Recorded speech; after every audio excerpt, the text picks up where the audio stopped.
Gente, é, boa noite a todos, né, que estão chegando aqui. A gente vai aguardar um pouquinho. Eu vou me apresentar de antemão para quem não me conhece. Eu sou Leonardo Beltrão, aqui do escritório, né, Beltrão Arquitetura. E juntamente com outros dois escritórios, e a minha sócia, a Láurea, e o Adailson do Coletivo Ponto Arc e o Elton da Line, a gente organiza toda terça e quinta lives técnicas voltadas para arquitetura, tá? E hoje o nosso convidado é queridíssimo, também bastante conhecido aqui na região, o professor José Maria Vassalo. Só aguardar mais pessoas chegando. Cássio, Simone tá por aqui. Vamos lá. Deixa eu dar acenar aqui pro pessoal. Gente, hoje a gente vai falar sobre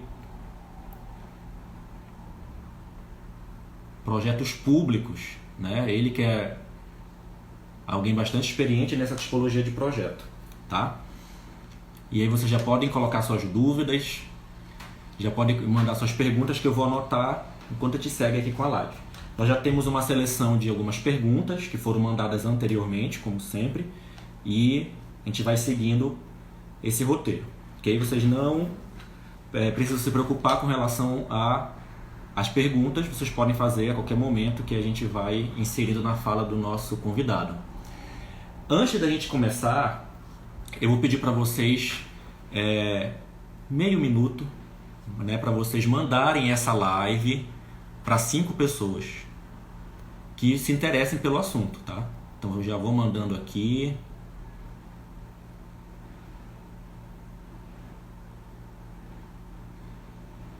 Vamos lá, podem mandar, galera.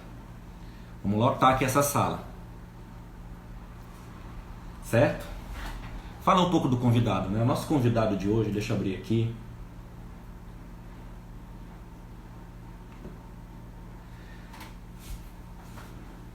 Vamos lá, vamos lá. Ele é arquiteto, é professor universitário, né, daqui do Pará, de Belém, da UFPA. Ele é mestre em engenharia civil pela Universidade Federal do Pará e é fundador de um conhecido escritório da região, toda a região norte conhece esse escritório, que é o 629 Arquitetura e Consultoria. E nesse escritório ele atua desenvolvendo projetos dos mais variados tipos, mas atuando principalmente em projetos públicos. E hoje ele vai falar um pouco com a gente sobre essa atuação dele mediante aos projetos públicos, ok? É sempre algo bastante curioso, né? A gente entender como é que funciona essa questão de projetos públicos, né? Vocês que são arquitetos, donos de escritórios ou então arquitetos freelancers, como é que eu posso acessar esse tipo de projeto? Talvez as dúvidas de vocês possam ser sanadas hoje, ok? Cadê o nosso convidado? Opa, a Dailson chegou, nosso parceiro. Antes de chamar, só me dê um feedback, o áudio tá bom, a imagem tá boa. Me digam aí, por favor.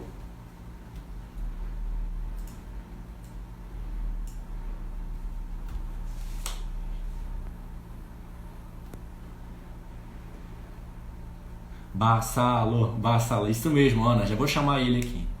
Tudo ok. Vamos lá. Deixa eu mandar o convite aqui para ele para dividir a tela. Tá aqui. Vamos lá. Aqui hoje nós temos várias perguntas para fazer. Anderson Penha, seja bem-vindo.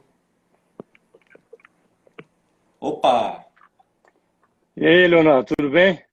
tudo ótimo, amigo. Deixa eu ajustar aqui a minha câmera para me Certo. colocar aqui no meio da tela. Tá bom aí? Tá chegando legal? Tá tudo perfeito, o áudio tá bom. Só perguntar aqui pra galera se eles estão te ouvindo direito. Vocês estão conseguindo ouvir o convidado, gente? Dê um feedback, por favor. Vamos ver aqui. Tá ótimo, tudo bem. Pedir para vocês enviarem, tá? Antes da gente começar a nossa sessão de perguntas, pedir para vocês enviarem essa live para amigos, colegas, né, conhecidos, que podem se interessar pelo tema. Então, já já a gente começa. Vamos lá.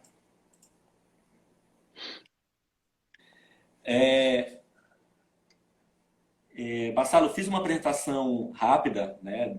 E eu gostaria que você se apresentasse um pouco mais formalmente para quem não conhece você. Embora, eu vou logo te elogiar, aqui nós temos vários colegas em Macapá que foram teus alunos e mandaram, manda um abraço para o Bassalo quando começar a live. A gente não pode perder. Foram teus alunos na UNAMA, principalmente, Sim. e foram alunos também na UFPA.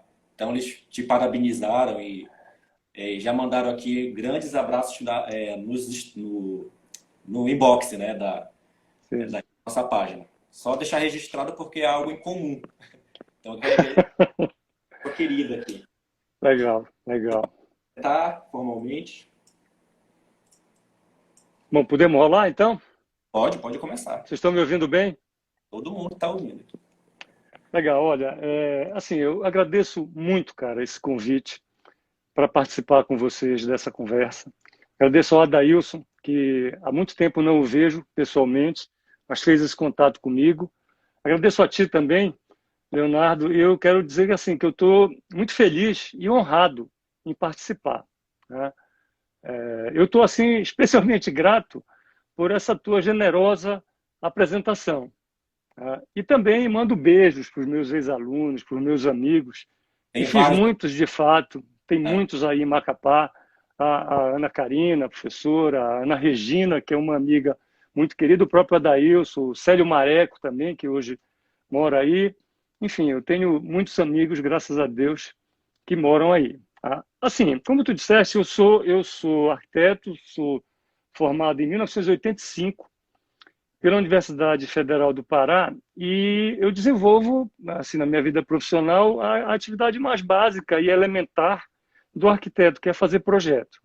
Como eu não recuso projeto nenhum, eu já fiz projeto de tudo que é jeito, né? E assim, como são 35 anos de formado, não é que eu projete assim com muita intensidade, muito tal, mas são 35 anos, se tu tiveres 4, 5 encomendas no ano, depois de tantos anos dá um bocado, né? Mas assim, o meu vínculo com esse tema, com a arquitetura contratada pelo poder público, ela começou antes de eu me formar mesmo. Eu trabalhei durante 10 anos num escritório chamado Projetos e Assessoria Técnica. E esse escritório, que é de propriedade do meu tio, Cláudio Cativo, que é a minha referência maior em arquitetura, meu ídolo como arquiteto, sou arquiteto por causa dele, ele é sócio do Avelino Tavares, do Cicerino Cabral e do Paulo Eucídio. Então, aquilo foi uma escola muito grande para mim, tudo que tu possas imaginar. E eles trabalhavam com projetos contratados pelo poder público. Então, eu conhecia esse negócio assim bem cedo. Eu comecei, na verdade, a trabalhar lá com 12 anos de idade, mas isso é uma outra questão. Logo que eu me formei, eu fui trabalhar na Secretaria de Obras do Estado. Trabalhei durante 5 anos como arquiteto da CEVOP. Depois eu passei 1 ano na prefeitura, na Secretaria de Urbanismo da prefeitura, e lá eu trabalhava fazendo projetos, né? Claro, projetos para o poder público. Lá no escritório, acho que o primeiro contrato público que a gente teve, contrato com o órgão público, foi em 1990, 5 anos depois que o escritório começou, porque o escritório começou algo depois que eu me formei, informalmente e tal.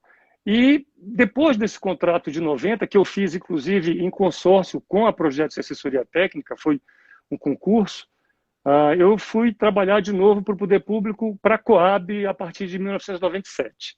Isso. Só que, até então, eu trabalhava como autônomo, né? Não tinha, o escritório não era uma empresa legalmente constituída. Isso só aconteceu em 2001, quando nós realmente fizemos a empresa, já de sociedade com Flávio Campos, meu sócio, né? E a partir daí a gente veio, assim, a gente se credenciou para buscar contratos com o poder público. E desde então a gente vem regularmente trabalhando. Eu posso te dizer que nos últimos 20 anos ou mais, eu tive muito mais clientes públicos do que da iniciativa privada. Tá?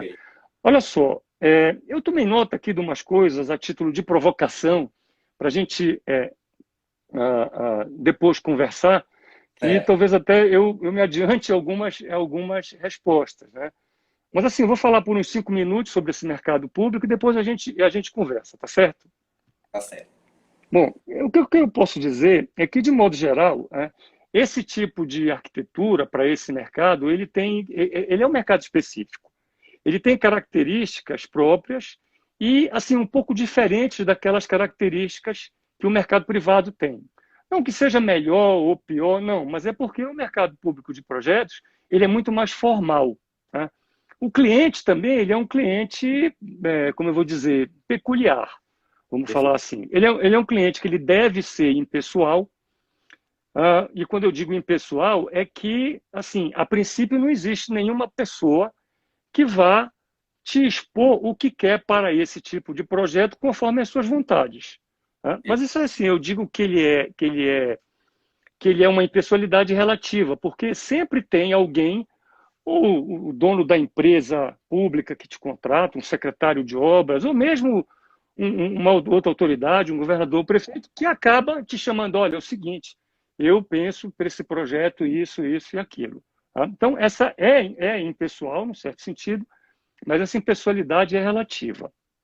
Com relação à contratação, a contratação é formal. Ela só pode ser feita por meio de processos licitatórios, que tem que seguir a Lei 8666. Tá? A gente pode depois voltar a conversar sobre isso, porque tem diferentes modalidades de contratação pela 8666. Tá? A interlocução com esse cliente é que é uma coisa assim muito plural, porque a gente interage, a gente conversa com variados níveis de poder e de posição mesmo da estrutura. Assim, o primeiro contato que a gente tem, ele é absolutamente impessoal. Ele é impessoal porque a gente não fala fisicamente com alguém. Quando a gente vai entrar num processo licitatório para pleitear, para tentar fazer um projeto, a gente sabe o que fazer por meio de um documento chamado termo de referência. Tá? Esse termo de referência é um documento que é estruturado para dizer quais são os projetos que esse contrato quer, né? E como eles devem ser constituídos. Então, isso é um contato que a gente vê, a gente baixa o edital da internet ou compra o edital e a gente toma contato com o que seja para fazer. Quando a gente consegue ganhar a licitação, aí que começam essas interações físicas. Né? A gente sempre fala, no primeiro momento, com alguém mais graduado, vamos dizer assim. Você ganhou a licitação, estou vendo aqui conversar comigo. Aí a gente conversa com o secretário, dependendo do tipo de projeto, pode conversar com o prefeito, com o governador, enfim. Mas esse primeiro contato ele é sempre com alguém que acaba incorporando o tal do cliente impessoal. Tá? E é para ele também que a gente apresenta o projeto. Vamos supor, eu ganhei uma licitação para projetar uma praça. Eu tenho que. Eu vou mostrar a praça para quem? Quem é que vai dar o aval? Vou lá com o secretário. Aqui, secretário, está aqui a praça. Pode ser assim? Beleza, topo e tal. A partir desse momento, começa um outro nível de interação. A partir desse momento é que eu vou dialogar com o fiscal do meu contrato, que pode ser um arquiteto, um engenheiro ou arquitetos e engenheiros que contribuem demais para o desenvolvimento do projeto. De vez em quando rola uma briga e tal, uma discussão normal, mas ele que é o que vai nos orientar, dizendo, olha, você está indo na direção, no sentido correto, ou então está faltando isso, aqui deixou de acontecer, e é ele, ao fim e ao cabo, que assina a tua fatura. Diz, o cara entregou o projeto, tá? Então, está valendo, pode pagar. Então, as interações, elas são bem, como eu te disse no início, plurais. O documento projeto em si, é que ele é um documento, assim, bem completo. Ele tem que dar conta desde da sondagem, por exemplo, que vai te dizer onde é que eu vou apoiar a edificação, até o parafuso que vai prender a prateleira do detalhe de menor escala. Então, ele precisa dar conta de tudo isso em todos os aspectos, em todas as disciplinas. É porque, normalmente, o poder público não contrata só um projeto de arquitetura. Ele contrata todos os projetos. E aí a gente vai e subcontrata os outros complementares. Então, assim, você não pode resolver um projeto tão complexo como esse, assim, tão cheio de detalhes, apenas com desenhos. além dos desenhos, esse projeto ele tem muitos textos, que são as especificações técnicas, os memoriais. Ele tem também muitas planilhas, cronogramas, orçamentos, que é uma coisa muito, muito delicada e tem que ser feito tudo direitinho. Tem também um conjunto de imagens, né, que são extremamente necessários para a apresentação de qualquer projeto hoje. Antigamente não era assim, eu sou da época ainda que não existia computador. O propósito desse projeto, feito por poder público, a gente pode, assim, para que serve um projeto? Num primeiro momento, o projeto serve para orientar a construção. O sujeito vai ler aquilo e vai construir. Mas esse tipo de projeto, ele não é só para isso. Esse tipo de projeto é ele que vai compor os documentos, por exemplo, que vão integrar a licitação para a contratação do projeto, não, da obra. Então, Perfeito. ele precisa estar estruturado para que essa licitação de obra saia correta. Esse projeto, ele também precisa ser apresentado nos diversos órgãos, sendo públicos ou não, para as aprovações. Eles também servem para você tirar o alvará de obra pela empresa que vai construir, etc. Tá? Ele serve também para o fiscal acompanhar e fiscalizar a obra. Tá? E, por último, não diria assim por último, mas ele integra também o conjunto de documentos com os quais os órgãos públicos vão prestar conta junto aos tribunais. Ou seja, o projeto serve para um monte de coisa, não é só para construir. E ele, portanto, não pode ser feito de qualquer jeito. Ainda tem uma outra questão, as imagens também são utilizadas para divulgação e tal. Ou seja, o propósito desse tipo de projeto, ou os propósitos, são bastante variados. Tá? Uma coisa aqui que eu anotei também a título de provocação, talvez esteja até respondendo algumas perguntas já, são, eu imaginei que alguém me pergunta, quais são as dificuldades desse mercado, para quem trabalha nele, né? Primeiro é o acesso. Está cada dia mais difícil você ganhar um processo licitatório de projeto, porque, infelizmente, os preços estão... Tem gente que mergulha demais no preço, escritórios que praticam preços que são irreais, né? E aí é difícil você competir com esses escritórios. Os prazos normalmente são muito curtos. Infelizmente, o poder público ainda não compreende essa necessidade. Geralmente projeto, eu tenho visto, né? Eles são enquadrados, eu não sei muito dessa linguagem, porque eu trabalho mais com privado, não é um tipo específico de licitação, que pregão eletrônico? Não, alguns são pregões eletrônicos, outros que são projetos maiores, né? Por exemplo, de grandes intervenções em cidades, né? Projetos de mobilidade urbana, por exemplo, já é por técnica e preço. Mas isso são modalidades, mas nem sempre é assim. A grande maioria é por preço mesmo. Quem dá o preço mais baixo leva. Né? Deveria ser técnica e preço, né? De público, amarrar por preço esse tipo de serviço, porque envolve questão de qualidade, né? Sim, não, perfeitamente. É por preço, entendeu? Algumas são técnica e preço. Mas deixa eu seguir aqui, a gente pode voltar daqui a pouco para isso, tá? Outra dificuldade é essa variedade de interlocução, tá? De você conversar, de muitas pessoas incorporarem o cliente no processo como um todo. Às vezes também alguém graduado te solicita algo que não pode ser feito no projeto. Você diz, olha, eu quero que você faça isso no projeto. E nem todos estão preparados para ouvir, excelência, não vai dar isso que o senhor está querendo, não pode. Aí cria, né, um certo conflito, né? Esse contexto político, ele atrapalha um pouco às vezes, né? E, por último, assim, demoram a pagar. Pagam, entendeu? Mas, às vezes, a gente sofre um pouco. Para finalizar essa minha primeira colocação e a gente conversar, eu devo te dizer o seguinte, que a nossa experiência pessoal mostrou, assim, que especificamente essa arquitetura que é contratada pelo poder público, ela tem determinadas características que sempre se repetem. Primeiro, ela tem que ser universal.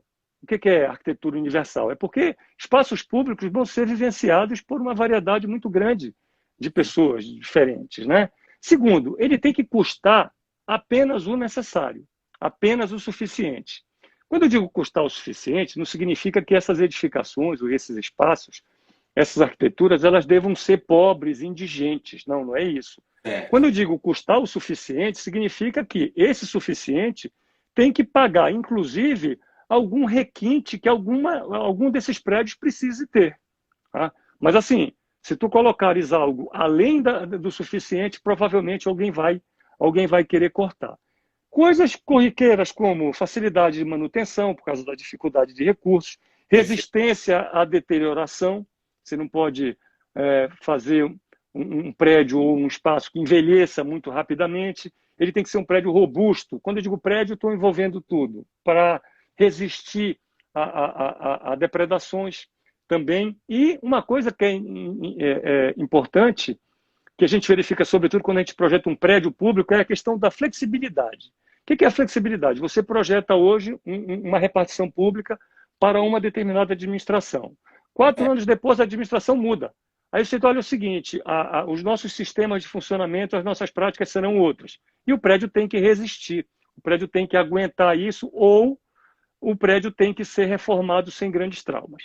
Agora, assim, para finalizar, eu acho que a principal lição que a gente aprendeu, quando eu digo a gente, sou eu, a Brena, o Flávio, meus sócios, tá? É que esses clientes, na verdade, não são os órgãos públicos, os prefeitos. Na verdade, o cliente da arquitetura feita para o poder público é a população. Somos nós. Porque, em última análise, cara, quem paga esse tipo de coisa, esse tipo de arquitetura, somos nós mesmos. E assim, o que isso quer dizer? É que esses prédios, esses espaços, eles têm que representar os nossos valores enquanto sociedade e não representar os valores individuais de alguém que esteja circunstancialmente numa secretaria ou mesmo exercendo um cargo mais elevado do executivo, por exemplo. Então, assim, feita essa provocação aqui, acho que a gente pode começar a conversar. Marcelo, primeiramente te agradecer pela aula. É isso. Foi uma aula como eu não tinha há muito tempo. Parabenizar. Obrigado. A Ana, já falou que é tua fã de carteirinha, tá te mandando aqui. Minha amiga, querida. Tá tecendo vários comentários, a relação do PSU, vai falar um pouquinho disso depois. Dá um desconto pro que a Ana falar, porque ela é muito minha amiga. Explicação do projeto, né? Resume isso. A Como não é? explicação do projeto, ele comenta aqui, o Adailson. Rapaz, é o seguinte, olha, quando eu digo que o projeto não pode... Eu vou citar um exemplo bem concreto, né? Não é raro que tu faças um prédio público, tá? Ou um projeto qualquer, e vai o governante e diz o seguinte, eu quero que ele seja da cor tal, porque essa é a cor do partido. Ou eu quero que você faça em concreto vazado a logomarca da prefeitura. Quer dizer, isso é um tipo de interferência, assim, é como se o sujeito quisesse pegar a coisa pública e indelevelmente gravar algo, entendeu? Que é circunstancial. E aí, bicho, é muito difícil, entendeu? Tu dizer para ele, meu senhor, pelo amor de Deus, isso não se faz. O prédio não merece isso, com todo respeito à sua administração, à sua não sei o quê, entendeu? Acontece muito isso, infelizmente. Eu não sei se esse exemplo responde um pouco elucida o que é essa personificação da coisa pública. Aqui tem vários comentários ilustrando um pouco dessa tua fala, né? Complemento, por exemplo, quando eu participei de projetos públicos, quando eu integrava a equipe de uma secretaria, o próprio prefeito pedia, né, para fazer mudanças com relação à cor, acabamento, porque tinha que ser do partido. E aí... O cara quer colocar as digitais, né? Sim. Vamos lá. Antes da gente começar as perguntas, eu vou convidar o pessoal que está aqui nos assistindo a encaminhar essa live para amigos, 5 amigos que se interessem pelo tema, tá? Vamos lá, deixa eu fazer a minha parte, né? Vou chamar aqui a galera. Eu tô rindo porque eu tô lendo as perguntas aqui de alguns amigos. Deixa eu chamar aqui. Pronto. Certo? Então já enviei aqui para os amigos. Vamos lá. Vamos em Gente, frente. então uma sessão de perguntas, algumas respostas para essas perguntas já foram colocadas, então eu vou eliminando, tá? Certo. Coisas que você falou. Uma primeira pergunta aqui, você já respondeu, mas eu vou fazer porque a pessoa pode ficar chateada, né? Se a gente... Sim. Qual é a diferença entre lidar com um cliente privado para um cliente público? Né? Ele fez essa pergunta e você já, inclusive, É. colocou essa questão exatamente de tu não ter uma pessoa de fato, né?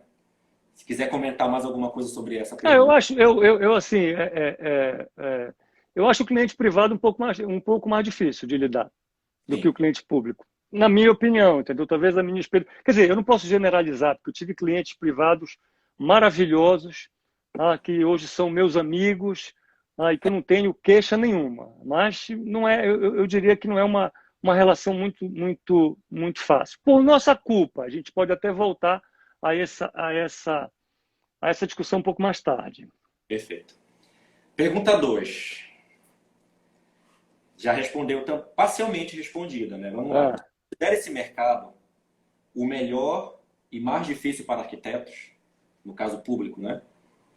Melhor no sentido das possibilidades de você ter acesso a várias tipologias de projeto e mais aham.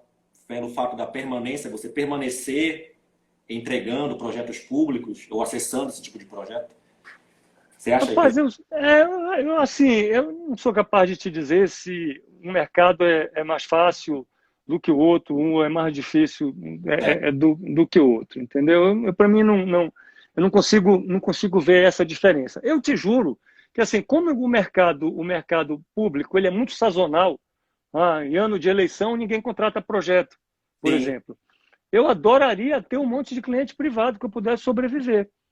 Que é o escritório, entendeu? Ano de eleição. Ei, galera, estamos lascados, entendeu? Vamos ter que viver do que a gente talvez conseguiu no ano passado. Mas, infelizmente, eu tenho pouquíssimos clientes privados, entendeu?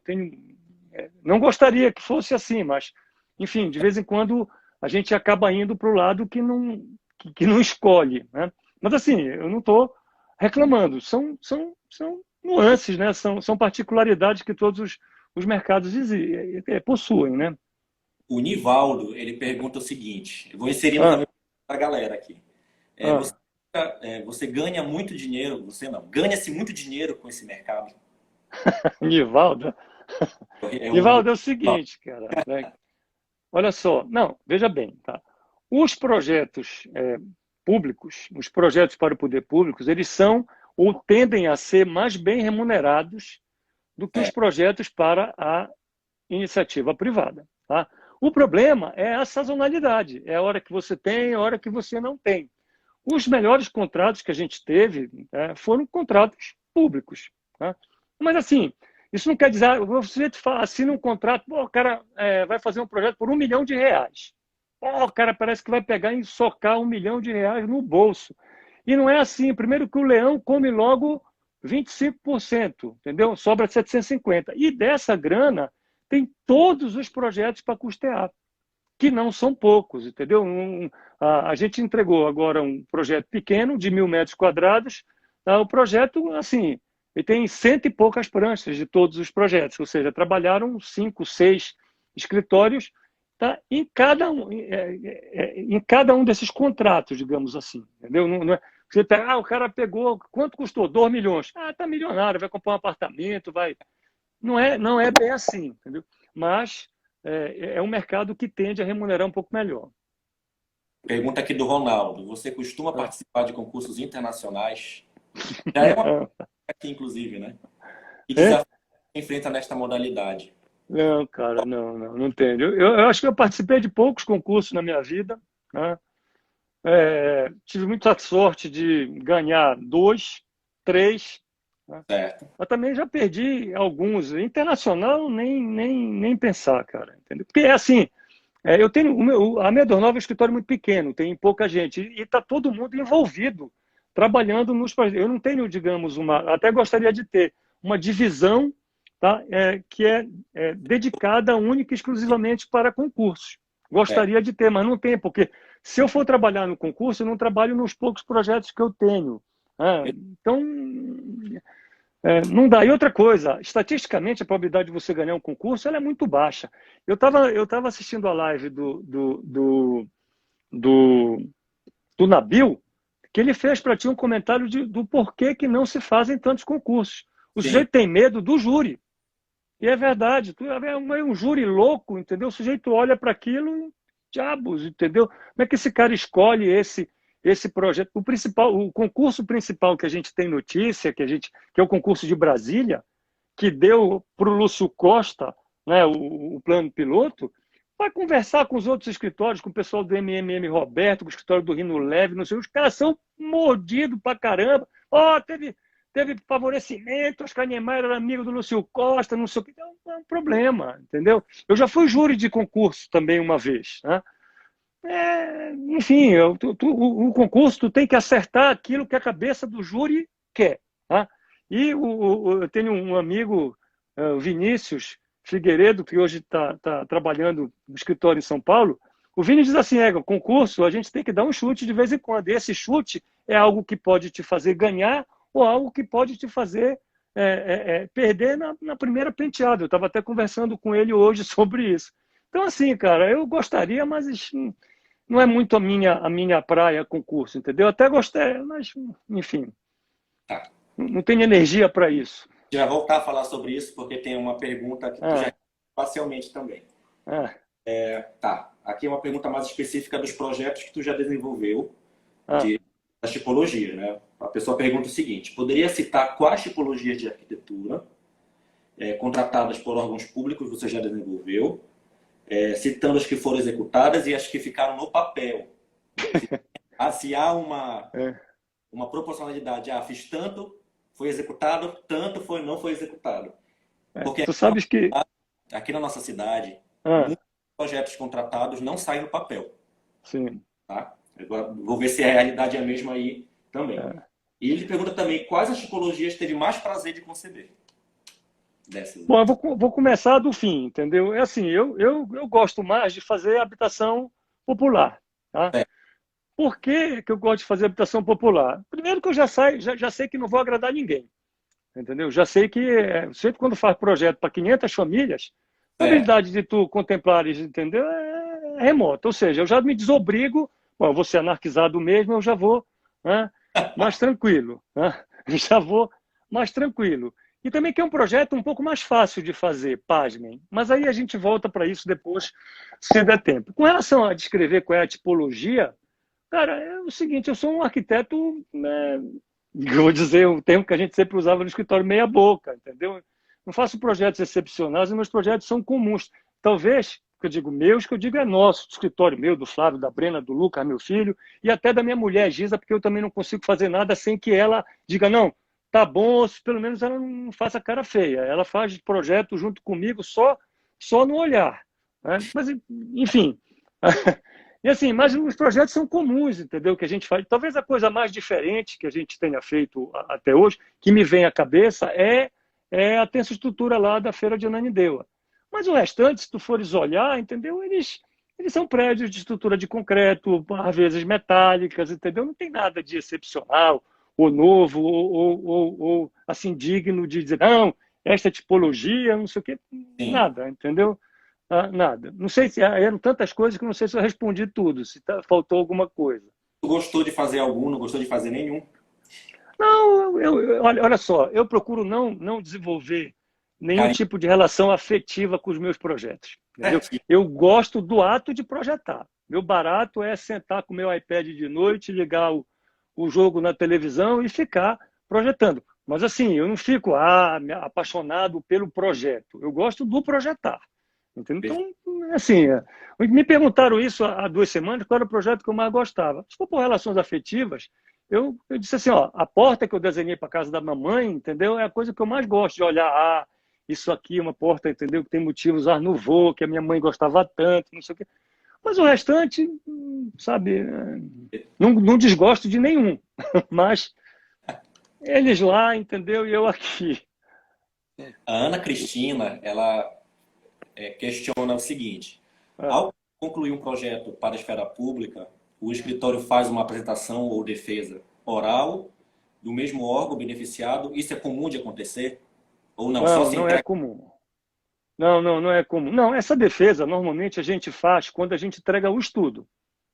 Perfeito. Agora, dependendo do caso, bicho, olha, por exemplo, a gente fez uma vez um projeto chamado Via dos Mercadores, que era um projeto lá para os camelôs da João Alfredo de Santo Antônio. Rapaz, a gente apresentou esse projeto, entendeu? Para, assim, acho que umas 15 vezes. Para os É, camelôs, para os lojistas, para a prefeitura, para a Câmara, para não sei o quê. Eu nunca apanhei tanto num projeto quanto eu apanhei dessa vez. Eu, Flávio, Cristóvão Duarte, meu amigo queridíssimo projetista de mão cheia, que foi nosso sócio nesse projeto, que hoje mora no Rio de Janeiro, a Cláudia Braque, mulher dele. É difícil a gente citar nome de pessoa, porque eu fico com medo, estou velho, esclerosado, fico com medo de esquecer alguém. Mas, sim. cara, a gente teve que apresentar esse projeto e sustentar. Teve dia que eu fiquei com medo de apanhar, enfim. Mas não é tão comum assim, entendeu? Não é tão comum assim. Eu tenho Acontece. medo quando me chamam para apresentar os projetos, porque sabe lá o que vai acontecer. Mas Sim. eu sou destemido, vou lá, entendeu?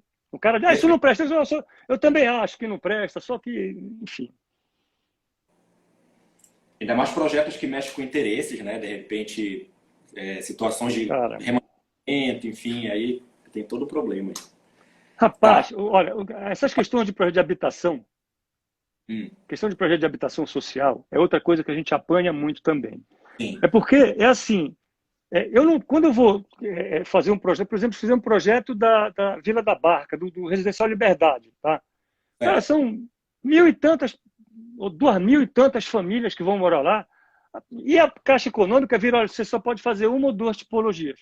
Como é, então, que uma tipologia ou duas vão contemplar essa variedade de vidas que existem lá?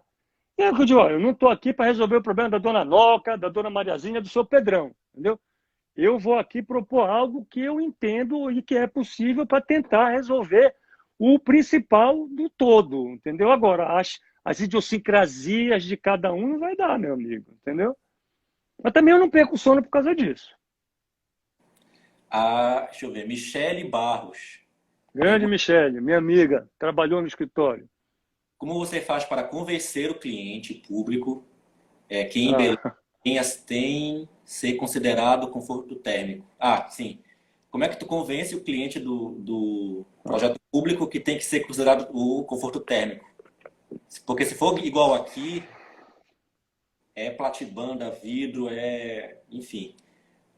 rapaz, eu passei por uma situação com a Michele há pouco tempo, tá? Que estava junto com ela na apresentação de um projeto que ela fez. Tá? Graças a Deus que o cara lá, o sujeito que era o cliente dela, porque eu apresentei um projeto e ela outro. Tá? O cara Certo. disse umas coisas para ela, entendeu? Que quase que eu digo para ele, meu senhor, pera lá, não é comigo, mas eu vou me meter que o senhor está exagerando. Né? Não tem jeito, cara. Tem coisas que não tem, não há maneiras, entendeu? De você contemplar. Porque assim, de vez em quando você pega alguém que se investe no papel do cliente e a concepção dele de arquitetura é a pior possível. A Você- ideia dele é a pior possível. E a gente tem que rezar para não cair, entendeu? Nas mãos de um sujeito desse. Tá? Eu já me fiz de doido, entendeu? Assim, algumas vezes eu recebi esse tipo de coisa, mas eu disse, olha, o meu projeto é esse aqui, se o senhor quiser me mandar embora, mande, eu não vou aceitar isso que o senhor está dizendo, é porque o senhor está propondo isso e aquilo, entendeu? A consequência vai ser essa e aquela, e vão lhe anarquizar por causa disso. O senhor vai apanhar todo dia nos jornais, de manhã, de tarde, de noite, por ter enfiado dinheiro público num prédio, entendeu? Que tem um consumo de energia desse tamanho, que tem não sei o que e tal. Tá? Mas aí tu te arrisca o cara te mandar embora. Tá? E aí, cara, tu tem que olhar pro teu bolso para ver, bom, quanto eu estou precisando de dinheiro, entendeu? Eu vou engolir o quê? Né? boletos vão pagar. Exatamente, é mais ou menos isso. Seja a situação que mais desencoraja os arquitetos a trabalhar com o privado, porque o privado É, ele tem essa ideia, é terrível, terrível. é terrível. Valério, ele pergunta o seguinte: nos projetos públicos que você trabalhou, existiu influência ou desejo político, perdão, ou desejo político? Se sim, como fez para driblar essa interferência? Pode citar um caso? Rapaz, é assim, eu não tive tanta influência que pode ter, digamos, desmontado o meu projeto. Graças a Deus, nunca passei por nenhuma situação dessas, entendeu? Mas, assim, a gente tem que saber qual é a hora de ir e qual é a hora de voltar. O que a gente pode, entendeu, conceder e o que a gente pode negar. Por exemplo, o sujeito diz, eu quero um pano de vidro. Aí eu pego, ponho o pano de vidro lá do sujeito, mas eu coloco uns brises na frente. Tá? Tá? Olha, é o seguinte, tá aqui o seu pano de vidro. Não, mas tem esse negócio na frente. Não, porque se o senhor não colocar esse negócio na frente, as pessoas vão cozinhar aí dentro, mas o seu pano de vidro está aqui. A gente tenta, de alguma maneira, argumentar. Só que tem vezes que não dá. Mas eu não sou capaz de me lembrar assim de uma vez que eu fui tão... Assim, a vez que eu fui mais agredido foi pela iniciativa privada. Sim. Logo no início da minha carreira, eu fiz um prédio lá, todo cheio de brisa e tal, fiz cálculo. Agora está ótimo, que a gente coloca no programa de computador, ele te mostra o sombreamento. Naquela época, na década de 80, tu colocava uns ábacos, fazia o cálculo do mascaramento. Pô, eu passei dias e dias fazendo negócio. Era um condomínio fechado, os caras simplesmente cortaram os brises. Nossa. Tu que te danes, entendeu? E eu passei dias, meses sem dormir com raiva. Depois a raiva passou, entendeu? Enfim. Tem que ir levando, cara. Marcelo, já fez projeto e não recebeu pagamento? Já. Órgão público, entendeu? Em Marcelo, tem muito calote, porque aqui algumas empresas, elas ficam desencorajadas a trabalhar para os órgãos públicos. Por conta disso, né, da dificuldade de receber, às vezes uma fatura vai sair daqui a 3... Acontece muito. Já aconteceu contigo? Como é que tu consegue? Já. Teve projeto que a gente recebeu 2 anos depois, entendeu? Agora, a gente tem um projeto que a gente fez ano passado, tem uns 6 meses, e eu não consigo receber a segunda parte. Mas assim, cara, isso é algo, tá, que a gente tem que estar preparado, entendeu? Às vezes não é maldade do poder público, às vezes é contingenciamento. Se a gente vai trabalhar para uma prefeitura que tem poucos recursos, tu diz, eu vou tentar receber uma parte agora e depois bora ver o que vai acontecer.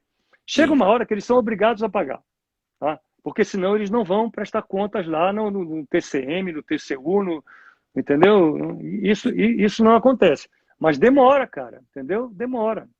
Sim, com certeza. Deixa eu ver aqui se tem mais uma pergunta. Não, vamos lá. O pessoal tá muito atuante hoje na tua live, Marcelo. Né? São meus amigos. Pode ter certeza. Pergunta aqui o seguinte: você acha que o mercado de escritórios privados está preparado ou como seria se todos os órgãos públicos hoje determinassem, né, nos seus TRs contratação e elaboração de projetos em BIM, como já ocorre no Seja para... Rapaz, é o seguinte, eu já te pergunto se tu já usa a tecnologia BIM no teu escritório. Então, a minha resposta vai contemplar tudo. Olha só, eu não conheço a realidade dos outros escritórios. O escritório que eu conheço, assim, mais de perto é o escritório do Joaquim Meira, porque a gente faz muito projeto junto. Certo. Tá? O Joaquim... eu assisti. Ele fez uma gracinha comigo que eu vou me vingar dele não sei quando. Entendeu? Tá? Eu já deixo aberto aqui o convite para a próxima live para você se vingar dele. Sim. Eu sei o seguinte, o escritório do Joaquim, ele já está trabalhando com isso. Eu estou atrasadíssimo com relação a isso. Tá? Não comecei, muito embora os meus filhos, eu tenho um filho arquiteto e outro estudante de arquitetura, que sabem trabalhar com o programa. Mas uma coisa é você saber, entendeu? Lidar com o programa, as operações, não sei o quê, os comandos. Outra coisa é você conseguir atravessar um processo de projeto público do início ao fim. Até porque esses processos, eles não envolvem apenas o seu escritório. Não adianta nada eu fazer o meu projeto em BIM e o cara que faz o projeto complementar de não sei o quê não fazer. Entendeu? Quer dizer, eu não tenho condições de entregar e não adianta nada. E o BIM, para nós, assim, quando os caras começaram a vender o BIM, eles já apresentaram como se o BIM fosse o 3D. Como se, olha aqui o 3D que faz. E a gente sempre quis o BIM, não é por causa do 3D, porque 3D a gente fazia desde o AutoCAD 10, desde os primeiros AutoCADs. Tá? O BIM para nós interessa pela compatibilização dos projetos complementares, porque a Brena Bessa, que é nossa sócia, que é quem trabalha na compatibilização, a moça sofre pra caramba. Por quê? Porque ela compatibiliza no olho. E um projeto assim, grande, é um inferno para tu compatibilizares, tá? E o BIM tem lá os programas que trabalham, acho que o Navisworks, ele te avisa, tem um conflito bem aqui. E uma outra coisa também que é fundamental, que é o orçamento. Não sei se é o módulo 4D ou 5D, porque qual é o problema hoje? A gente faz um projeto, manda para o orçamentista. Cara, o orçamentista tem que ser bom pra caramba para ele interpretar o projeto e não deixar passar nada. Com Então, o certeza. meu sonho era entregar uma planilha pronta para a COGA, Onélia COGA. Tudo quantificado, o BIM ele te Então, possibilita isso. Mas para te chegar no exatamente. processo, né? Mas eu não tenho condição nenhuma hoje de fazer ainda. Se eu for obrigado a trabalhar com BIM, eu vou lá com o meu sócio circunstancial, que é o Joaquim. Joaquim, vamos trabalhar junto aí, que eu não tenho condição. A gente tem plano já há 5 anos de implantar o BIM. Mas, assim, essa sazonalidade do mercado, fecha, não fecha, fecha, não fecha, esse ano tem projeto e tal, nunca permitiu que a gente pudesse fazer um investimento Sim, e obrigasse os parceiros a fazer investimentos também para determinado projeto. Mas tem um decreto agora que vai obrigar todo mundo em 2021 a trabalhar sim. dessa maneira. Eu tenho um amigo lá que mora no Rio, Roosevelt Resch, arquiteto, cara da melhor categoria, colega até do Adailson, se eu não me engano. Acho que é da turma do Adailson. Tá? Ele é AIS em BIM. Então, quando a gente implantar, eu vou correr ou para o Joaquim para me ajudar ou para o Roosevelt. Mas a gente pretende implantar se não fechar, cara. Entendeu? E, né? Sim. Enfim, agora é necessário, é a saída. Tá? Enfim, a gente pode voltar a conversar sobre isso, porque também o BIM não é para tu conceber os projetos. Com O BIM certeza. ele entra com um projeto concebido, porque ele é terrível para você fazer experimentações de projeto.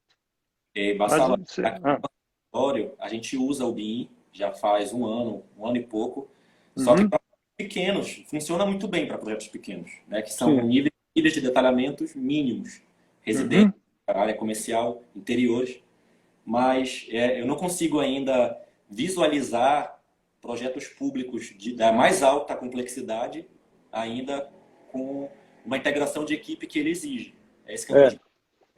Mas a gente vai chegar nisso, entendeu? Quando foi para implantar o CAD, que foi um pouco mais simples, porque o CAD é como uma prancheta eletrônica, não é um outro processo de trabalho como é o BIM. Né? Eu ainda cheguei a entregar projeto que parte era no CAD e parte era desenhada à mão, Sim, porque ainda estava naquela transição. Mas essa transição para o CAD foi mais fácil. perfeito. Aqui tem uma pergunta que tu já respondeu, mas eu vou fazer para a pessoa não ficar triste, não ficar Ah, chateada. Você já teve experiências em participar de concursos de ideias de ah. arquitetura? Sim, como foi? Cara, assim, o nosso primeiro projeto público foi a Estação de Pesquisa Ferreira Pena, Cachoanã, Museu Emílio Gueldi. Tá? Foi um concurso nacional, foi logo em 90, eu tinha 5 anos de formado, tá? É, Foi muito bacana. Os projetos que a gente fez para a Coab foram todos por concurso também, e que deu certo. Agora, eu perdi também concurso, eu entrei agora num concurso para Brasília, sim. um prédio habitacional em Samambaia, para lá, não sei se é a Coab lá de Brasília, não me lembro como é o nome agora. Deixaram 1 milhão de projetos, Nossa. entendeu? Mas, enfim, mas eu gostaria, entendeu, de ter lá uma divisão para investir, entendeu, em concurso. Mas não dá, cara, não dá, Bassala, infelizmente. tu acha que a dificuldade dos concursos se dá pelo pouco número de concursos que existe no Brasil? Tu acha que se isso fosse algo recorrente, o acesso seria mais fácil? Tipo, qualquer Talvez. públicas Então, fosse. assim, quanto mais concursos, mais possibilidades tu tens de ganhar, entendeu? Mas assim, eu quero retomar o que o Nabil falou, entendeu? O Nabil disse com todas as letras aqui, cara, a gente faz concurso, vem uns malucos julgar, eles é, elegem determinados projetos que são absolutamente inexequíveis. Certo. Absolutamente inexequíveis, entendeu? Então, o problema é esse júri, né? Quem é que vem? Tá? Eu já participei 2 vezes, tá? Eu fui júri do concurso do Ver o Peso, não porque me chamaram, porque faltou alguém, entendeu? E pega algum do local e eu estava no caminho e fui. E outro eu também fui do Prêmio Caixa de Habitação Social, não me lembro em que ano, faz uns 10 anos e tal. Né? É uma loucura, 1 bilhão de projetos lá. Tá chegando algumas perguntas aqui, mas eu vou pro Ah, roteiro. Depois eu tento inserir as perguntas que estão chegando. tá. O que um escritório de arquitetura deve esperar encontrar caso decida ou objetive esse mercado de clientes públicos? Quero focar em clientes públicos. Para onde eu tenho que correr? O que é que eu tenho que esperar? Como eu tenho que me preparar para isso? Que Cara, dicas? primeiro tu tens que ter uma empresa legalmente constituída, Perfeito. tá? Ninguém pode entrar, entendeu, em licitação como pessoa física. Quando lá atrás, até podia. Esses da Coab era aberto a pessoa física também. Mas agora não dá, né? E uma outra coisa também que embarreira muito é a questão do acervo técnico. O que é o Hum, acervo técnico? Tá? É assim, vai ter uma licitação para projeto de hospital, vamos dizer. Qual é a condição de acervo? Tu tens que apresentar um acervo dizendo que tu já fizeste um hospital ou um equipamento similar com esse tamanho. Como é que a gente consegue um acervo desse se a gente está começando? De duas maneiras. Ou a gente trabalha com alguém que tem acervo, vamos supor, tá? Eu não tenho acervo de hospital, tá? sim. Licitação para o hospital. Ei, Joaquim, tu tem acervo de hospital? Tenho. Bora fazer junto. A gente ganha, faz o projeto, o acervo sai para o Joaquim e sai para mim, Perfeito. entendeu? E aí eu me capacito, não é para esse, é para o próximo. Tá? Agora, o acervo também é possível de você obter da iniciativa privada. Se você for contratado, entendeu, por alguém para, vamos supor, o cara ganha uma licitação para construir um prédio público e com um projeto básico. E ele que tem que contratar o executivo. Aí ele vai e te contrata o Leonardo para fazer o projeto executivo. Aí ele te dá um acervo. Ó, Leonardo fez o projeto do Perfeito. tribunal, não sei o quê, PPP e tal. Aí tu tem esse acervo para entrar numa licitação depois. Então Mas são esse essas duas questões. é da empresa ou é acervo, por exemplo, participei como profissional autônomo é, Não, de, do é, o, projeto? acervo, o acervo, Leonardo, não é de empresa. O Sim, acervo é do profissional, entendeu? Então, se eu tenho a 6229, aí eu tenho um acervo de habitação, não sei o quê. Se eu sim. abrir a 6210 depois, eu levo o meu acervo, entendeu? Porque o acervo é do profissional e não da empresa. Perfeito. Perfeito. Então já respondeu aqui. Deixa eu ver se eu consigo inserir alguma pergunta daqui do pessoal. Cara, Vamos eu lá. estou vendo as perguntas passarem aqui, mas A Ana Torres está mandando aqui. Estagiei contigo para aprender AutoCAD. foi. Vamos lá. A Ana Regina, rapaz, ela é desaforada, entendeu? No Aham, primeiro dia de aula que eu era professor dela, ela veio me peitar. Eu perguntar se eu conhecia o Peter Eisenman. Para azar dela, eu tinha lido um texto numa noite anterior. E sim. naquele tempo eu era brabo, pô, 1990, não sei o quê. Pô, eu pisei na pobre da Ana Regina, entendeu? E tal. Mas somos amigos, cara. Gosto muito. É o Paulo, ele questiona o seguinte, Bassalo, fale sobre reserva técnica da nossa abordagem, então tu fica à vontade se tu quiser responder ou não. Se você acha que é uma prática do mercado, é aceitável, não é? Uma questão. Rapaz, olha, eu vou te dizer uma coisa. É assim, a tua norma de conduta, tá? Ela depende da circunstância. Tá? Sim, Eu acho a reserva técnica uma excrescência. Já escrevi artigos sobre isso, brigo contra isso desde o tempo que não tinha esse nome cínico, que chamava mesmo comissão. E lembro sim, de ter tido uma briga quando eu era professor da UNAM, em 1992, com um arquiteto que já até morreu, que era um excelente arquiteto, que ele defendia abertamente a reserva técnica. Tá? E lá em 92 eu já me engalfinhei com ele lá num seminário. Tá? Eu acho isso ruim, cara, porque é o seguinte, se a reserva técnica fosse de conhecimento do cliente, tá? Eu não tinha nada contra, mas não é. Na sim, grande maioria dos casos, o cliente nem sabe. E o que acontece normalmente? O sujeito vai, vende um projeto por um preço vil, tá? Pega o cliente, contratado por esse preço baixo, que é uma outra coisa terrível, tá? E vai se vender depois para uma loja. Vai ganhar o dinheiro da loja que é do cliente. A reserva técnica não é extraída da margem de lucro do lojista. Ela é uma sobretaxa do que o cliente paga. Por isso que ele não sabe. Por isso que sim. ele não sabe. Tá? Isso está tipificado agora como infração ética. Agora, é, é assim, eu não sei se eu tivesse, entendeu, com meus filhos passando fome, se eu não fosse cometer esse tipo de ilícito ou outros. Então é muito bacana, entendeu? Tá aqui dizer, eu sou contra a reserva técnica. Tá? Eu não sei se eu fosse submetido a uma situação de necessidade, o que eu faria? Minha avó dizia que necessidade tem cara de cachorro. A necessidade é inimiga da honra, meu amigo. Então, eu não vou julgar também. Agora, é uma infração ética. Isso. Perfeito. Deixa eu ver aqui. Bassalo, falando sobre o decreto, você não acha que ficaria difícil a comunicação com o governo, pois proporciona interação com outros profissionais de outros países? Eu não entendi a pergunta aqui. Quem foi que a voz do povo? Alguém? Gostei desse. Olha, a voz do povo é o seguinte. Né? Eu acho que eu entendi o que a voz do povo falou, né? Que a voz do povo é a voz de Deus, rapaz. Sim, Respeitemos. Olha só. É assim, cara. Eu acho que ele está querendo dizer é que se essa obrigatoriedade não vai abrir mercado para escritórios internacionais, que já sim. estão muito mais adiantados do que nós nessa prática. Verdade. Vai, mas essa globalização, ela é uma das nuances do mundo contemporâneo, mesmo para se capacitar de alguma maneira para competir. Né? Enfim. Tá? E também é o seguinte, cara, o Voz do Povo, olha só, os preços praticados pelos escritórios internacionais são 50, 500 vezes maiores do que esses preços aviltantes que são praticados no nosso mercado, entendeu? Então, eles não vêm para cá disputar mercado com a gente nessas besteiras, entendeu? Nesse nosso mercado de menor escala. Tá? Globalização é um fato, como diz a professora Giz aqui.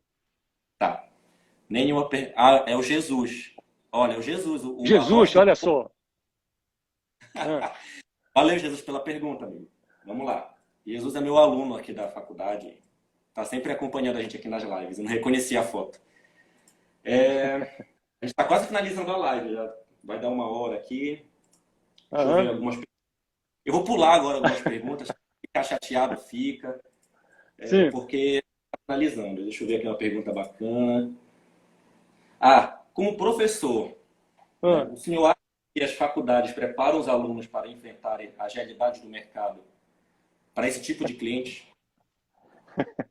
Cara, é o seguinte, olha, primeiro, eu acho que quem faz a... Ah, como é que é? Pergunta polêmica. Ah.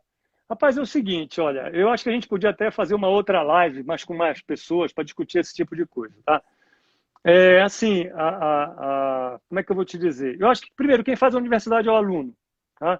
A universidade é uma estrutura que vai te ajudar a construir, digamos, uma base para tu ires agregando conhecimentos. Agora, infelizmente, pelo menos na universidade que eu conheço, o equilíbrio entre o pesquisador e o arquiteto do mercado, que deve esses dois profissionais devem estar dentro da universidade, ele está pendendo para um lado. A gente tem cada vez menos arquitetos vinculados ao mercado dando aula na universidade, e Sim, muitos pesquisadores. Então, o meu receio é que os cursos de projeto, ao não serem ministrados por profissionais da área, eles percam qualidade. Tá? sim, Porque, na boa, ninguém pode ensinar para alguém uma profissão que não tem. Imagina, numa escola de medicina, o professor da disciplina cirurgia geral é um cara que nunca abriu uma barriga. hum, Que isso? Entendeu? Então, assim, a gente tem que ficar muito esperto com esse equilíbrio. Porque se as universidades forem todas tomadas por pesquisadores, tá? Por pessoas que não, digamos, que estão um pouco mais distantes no mercado do que aqueles que trabalham efetivamente vendendo o projeto, acho que o nível do curso cai. E assim, certo. qual é o perigo da gente não conseguir formar projetistas e formar apenas pesquisadores? É a Marcelo, gente formar. eu vou te Ah, interromper um pouco porque apareceu aqui um timezinho sei. dizendo que vai acabar, que o Instagram já vai fechar a live. Aí o que Ah, é que a gente vai fazer? A gente eu vou salvar o vídeo, a gente sei. vai entrar de novo para tem mais 2 perguntas aqui e a gente finaliza, beleza? Tá, Antes que vamos lá. deixe nada, tá bom? Vou Então, aguardar. daqui a pouco entra de novo, daqui a uns 3 minutinhos, eu vou salvar a live, Sim. beleza? Tá bom, beleza. Voltamos. Aqui é o nosso papo com o queridíssimo José Maria Bassalo. Vamos lá.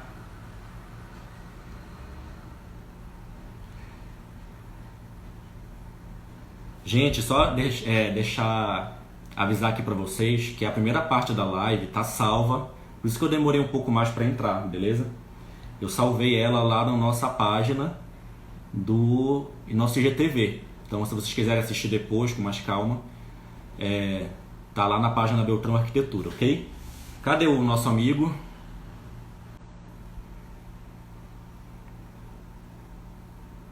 Tá aqui. Vamos lá que tem mais duas perguntas. E vão mandando perguntas, pessoal, que a gente tem aqui mais um tempinho para falar sobre É nós. É nós. Dizer que eu Sim, onde estávamos? deixei salvo a live Legal. na página e aí depois tu pode compartilhar também na tua. Beleza? Beleza, vou fazer isso. Vamos lá. Sim, onde estávamos falando sobre a história da escola de arquitetura, né? Delicado que é faculdade, né? O curso de arquitetura, Isso. ele prepara ou não prepara? Aí você falou, inclusive chegou uma pergunta aqui exatamente sobre esse assunto, que é algum aluno seu e está falando aqui, lembrou de uma frase que eu acho que é sua. Projeto é prática. Frase do Bassalo. Você poderia explicar um pouco mais sobre isso? É assim, eu vou voltar a essa questão, só para finalizar o que eu estava dizendo, é o seguinte, a gente precisa, de fato, fortalecer os cursos de projeto, tá? Para que a gente tenha condições de formar um contingente de projetistas capaz de fazer os nossos próprios projetos. Porque se as escolas de arquitetura formam projetistas incapazes, o nosso mercado vai ser tomado por outros profissionais que vêm de fora fazer os projetos que nós não temos condição de fazer. Então, independentemente, eu não estou dizendo que os pesquisadores não têm condição de fazer projeto. Claro que tem, tá? Mas o foco da vida deles não é o projeto, sim a pesquisa. Tá? Eles primordialmente fazem pesquisa, também podem fazer projeto, como o foco da vida dos projetistas não é só o projeto. Eu também faço pesquisa, mas assim, é no tempo que o meu tempo todo é gasto fazendo projeto, entendeu? E não só pesquisando. E, com relação ao negócio da frase, assim, talvez eu esteja se referindo a uma frase que eu escrevi na parede lá da minha sala, que dizia assim, projetar se aprende projetando. Sim. Tá? Fazendo uma relação lá com aquela frase do Carlos Drummond de Andrade, que dizia que amar se aprende amando, né? Rapaz, eu apanhei muito por causa desse negócio, porque houve pessoas lá na escola de arquitetura que olhavam para aquilo, torciam assim o nariz, isso é um absurdo, que interpretavam como se o aprender o projeto por meio do projetar fosse algo como um exercício irrefletido, fosse algo como uma coisa, entendeu? Como se você fortalece o músculo fazendo flexões. Aí eu peguei e coloquei uma tradução. Projetar se aprende projetando deve ser entendido assim, tá? O projetando não é o exercício refletido, é aplicação, até anotei aqui, em atos projetuais dos conhecimentos teóricos e práticos estudados e vivenciados. É para ninguém achar também que você faz projeto sem nenhuma fundamentação conceitual. Agora, é fato de que é preciso de um projetista para dar uma aula de projeto. Ainda que esse projetista não seja, digamos, um profissional atuante, mas ele precisa ter algum vínculo com o projeto, com o exercício do projeto. Ele precisa ter sofrido a angústia de enfrentar um papel em branco. Que esse tipo de angústia traz ensinamentos que só essa experiência traz. Ninguém aprende no livro, entendeu? Um compêndio do projetar. Se você ler esse livro todo, você vai saber projetar. Senão, os grandes teóricos seriam os melhores projetistas. Mas, enfim, essa história também é polêmica. Agora, eu acho que assim, as universidades têm que voltar a colocar para dentro professores de tempo parcial, 20 horas, que tenham um pé no mercado. Porque os últimos concursos para professor, pelo menos lá da Federal, privilegiaram aqueles que tinham currículo, doutores, não sei o quê, artigos, papapá, ignoraram a questão da experiência. E aí o sujeito entra na universidade com um currículo enorme, um pesquisador consistente, e é arremessado para dentro de uma sala de projeto que o aluno olha para ele e diz, aí, professor, como é que eu resolvo este problema aqui? O cara olha, mas assim, eu não estou generalizando, entendeu? Mas isso é um fato. Se você conversar com outros professores de universidades brasileiras, eles vão te dizer a mesma coisa. No meu tempo, quando eu era estudante, era ao contrário. A universidade era cheia de projetistas e tinha pouquíssimos pesquisadores. Aí a gente já tinha um outro problema. A gente já resolveu o projeto pelas necessidades mais elementares e objetivas do próprio projeto. Essa é uma outra discussão. Mas... Eu ia te fazer uma pergunta também polêmica, mas eu acho que tem uma próxima live sobre ensino da arquitetura. Tá? Sim. Sobre o EAD. Não vou entrar nesse mérito. Uhum. E, talvez já abro aqui o convite para você participar de uma próxima live futura, para a gente falar sobre ensino da arquitetura. Tá? Mas vamos aqui ao nosso foco para a gente terminar a live. Tá. Vamos lá. Alguém pergunta o seguinte: poderia citar quais arquitetos dessa nova geração estão fazendo bons projetos para clientes públicos e se você nutre alguma admiração por algum escritório dessa geração mais atual? Rapaz, assim, é sempre injusto, né? Você citar, você sempre engole alguém. Sim. Tá? É assim, o que tu chama de nova geração? Quantos anos tem a nova geração? 40 anos de idade? 20 anos de idade? 20 anos, escritórios de 20 anos. Rapaz, tem uma frase eu não sei se era do Kenneth Frampton. Sim. Ele dizia o seguinte: a arquitetura não é coisa de gente jovem. Sim. Então, a probabilidade de aparecer um arquiteto com 20 e poucos anos que produz uma arquitetura com a grande, ela é remota. Não, 20 anos de atuação. De atuação? Ou seja, o cara com 40 anos de idade? 40 anos. Que é os donos de escritórios mais recentes, né, que tem grande notoriedade. Alguns mais recentes têm essa idade aí, próximo dos 40. Rapaz, é assim, eu vou falar da minha patota, entendeu? É assim, pessoas capacitadas para fazer projeto público, em primeiro lugar, o Flávio, meu sócio, tá, que é menino, tem 40 e poucos anos, a Brena também. Tá? O Joaquim Meira, tá, que ele é realmente um arquiteto excepcional. Tem o Hugo Leão também, entendeu? Que já fez projeto público e bons projetos, entendeu? Isso a gente está falando no âmbito da atuação do público, né? Sim, sim. Tá? E assim, cara, eu te confesso que, assim, como o mercado público aqui em Belém, pelo menos, ele é muito restrito, eu não conheço muita gente que esteja produzindo num nível elevado, tá? Acho até que a nossa melhor arquitetura aqui em Belém, pelo menos, ela não é arquitetura contemporânea, decididamente. Mas, assim, agora, eu repito que a minha referência em arquitetura, ela é o Cláudio Cativo. Ele é o meu mentor, ele é o cara, entendeu, que me ensinou. Assim, percepção, compreensão de projetos, também a Giza, minha mulher, entendeu, ela tem uma leitura muito, muito apurada, muito fina do projeto, né? Apesar de não se sentar e riscar. Riscaria se fosse a dela. Mas, enfim, poderia citar esses para começar, né? Perfeito. Da minha patota. O Cássio pergunta o seguinte: no mercado de projetos públicos, é a pergunta que chegou aqui na live, aqui no Brasil existe algum tipo de seguro para que aquela obra não pare pela metade? Não, que eu conheça não, cara. As obras públicas, elas começam, param. Sério. Pergunta polêmica, só tem pergunta polêmica aqui. Putz, grilo. Essa é a última. E se não chegar mais aqui, né? Mais alguma aqui? Não. Por que os edifícios públicos, como escolas, postos de saúde, são vistos por muitos como de péssima qualidade? Rapaz, eu não chegaria, Leonardo, a generalizar. Sim. Entendeu? Dizer que a obra pública, ela, por essência, ela é ruim. O que acontece é que existem obras públicas que têm uma atenção maior, tá, do poder público e outras não. Existem obras, entendeu? Que o sujeito olha assim: eu preciso resolver um problema de uma escola, tá, lá no interior de tal lugar. E eu só tenho tanto para resolver. E existe, o Flávio não vai me matar, mas existe uma relação entre o que você emprega de dinheiro e a qualidade da obra. Certeza. Entendeu? Existe, né? É claro. Tá? Má arquitetura você pode fazer com um caminhão de dinheiro. É óbvio, entendeu?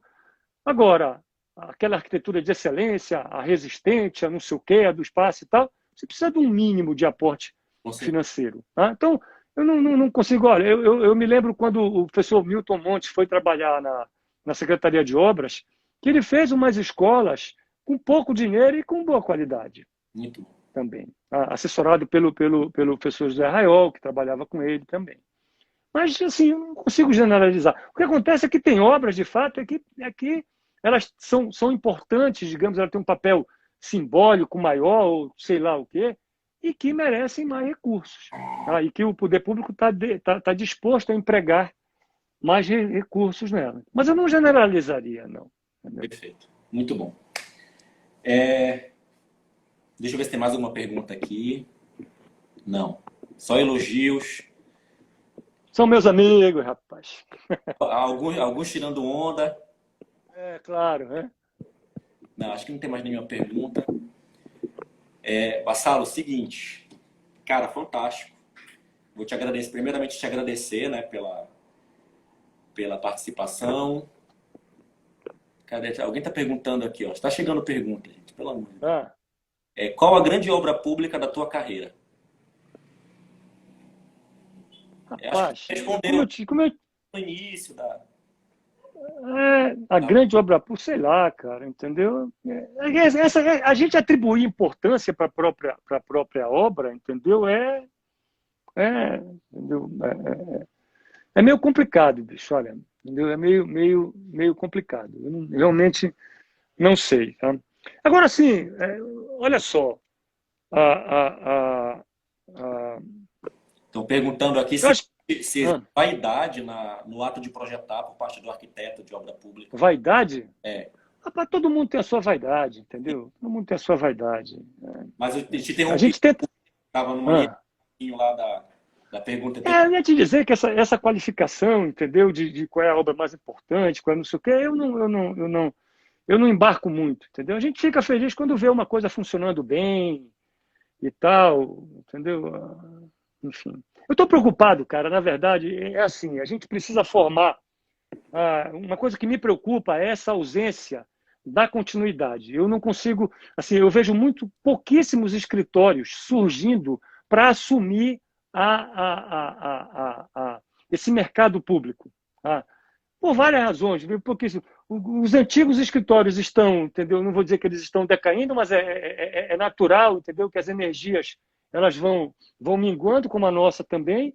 E assim, tem um bocado de gente aí que precisa ser capacitado, precisa abrir. Ó, eu quero, entendeu? Passar o meu escritório, eu não quero que o meu escritório morra. Os meus sócios, eles são mais novos, né? Eu quero entregar o meu escritório depois para o Lucas, que é meu filho, que é recém-formado, para o Vitor, o outro meu filho que estuda arquitetura, para a Ana Beatriz, que é minha sobrinha, minha afilhada, professora Ana Beatriz, que é uma arquiteta com ar muito grande, que tem um futuro gigantesco pela frente, enorme, mas eles precisam, assim, precisam não, a gente precisa ter mais desse tipo de gente, porque senão, Leonardo, com o fechamento eventual dos nossos escritórios e a gente não conseguindo repor, colocar outros, tá?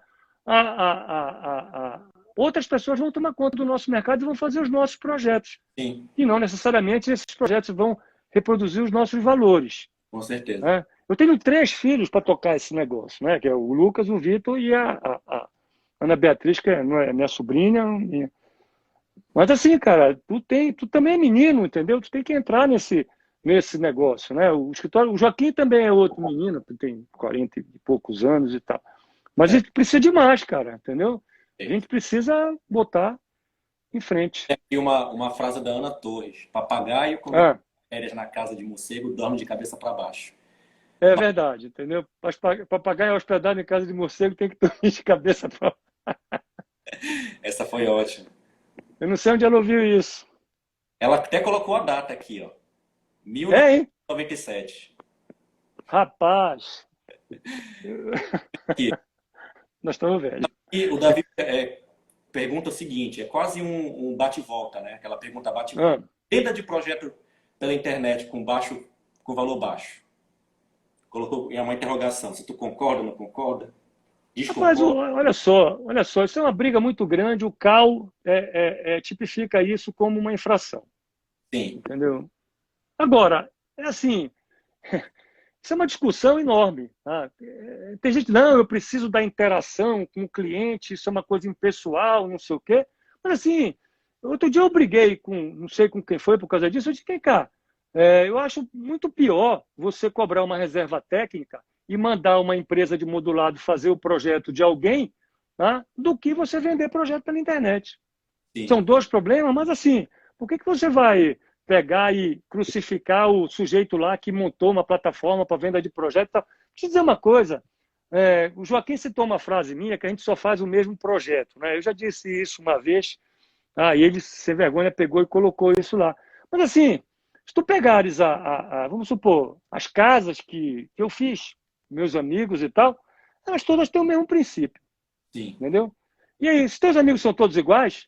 Não, não são todos iguais, mas o meu conceito de morar, eu acho que os conceitos de morar da nossa cultura, eles são semelhantes. Entendeu? Eu não acredito muito nesse negócio, isso é outra coisa também que de vez em quando eu apanho, eu sei que vou apanhar.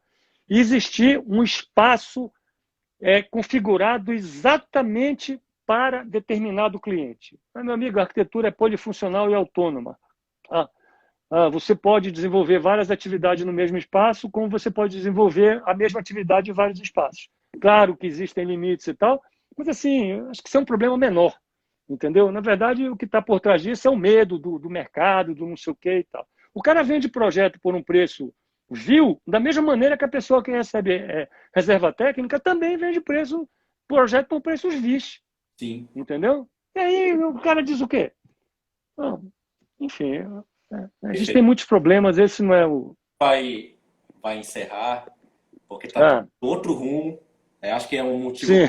Teria uma terceira live contigo. Então já temos aqui a de ensino da arquitetura e a outra falando sobre essas questões éticas na arquitetura. Bastante aí agora para as tuas considerações finais.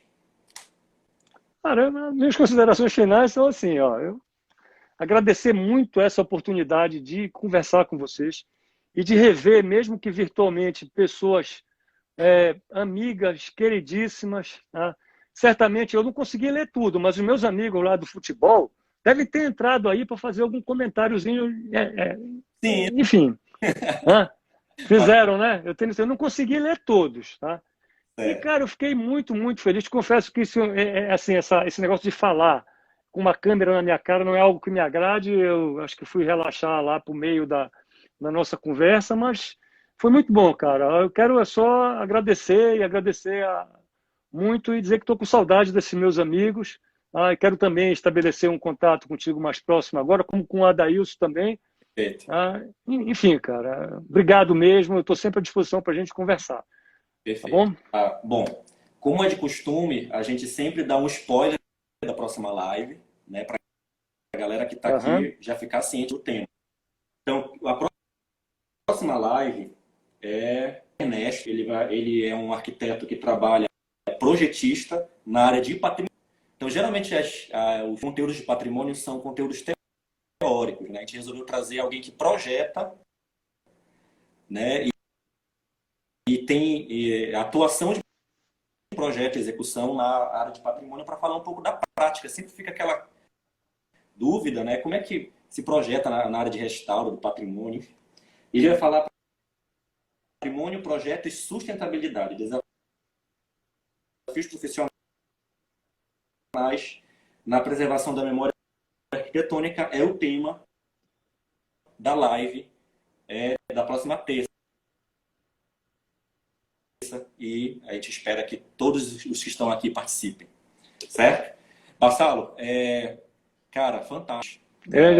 Agradeço também aos nossos parceiros, a Line, na pessoa do Elton, Coletivo.arc também, que é o escritório do Adailson, aqui em Macapá, e aqui é a Doutrão Arquitetura, na minha pessoa e na pessoa da minha sócia, a Laura. Ok?